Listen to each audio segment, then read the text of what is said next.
why couldn't they just all do one? Right? Why couldn't God just give it one version of all of it? And I think the guy came up with a decent explanation to this is because there's such differences in how people look at things. And I believe that's what we got from the Gospels. For example, Matthew's looking at it more of a Jewish perspective. Mark is basically giving out Peter's. Peter was a fisherman, and maybe not the most educated guy in the world, but he knew the scriptures.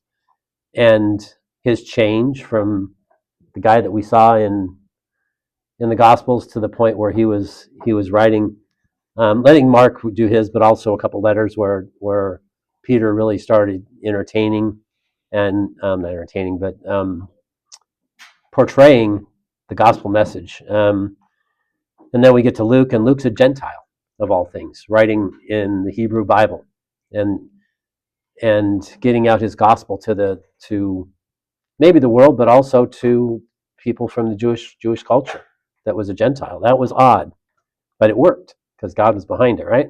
Right. And then, of course, John, he wrote his gospel much later than the rest, was probably the youngest of all of them, maybe 12, 13, 14 years old when we were following along with Jesus. And he waited till pretty late to write his stuff. But those things are just kind of how the New Testament rolled. But there's other parts of it, though. Like what we're trying to do is trying to correlate the two versions together. That because as you look at them, there's a distinct line of similarities running through all of it, and through the First and Second Testament both.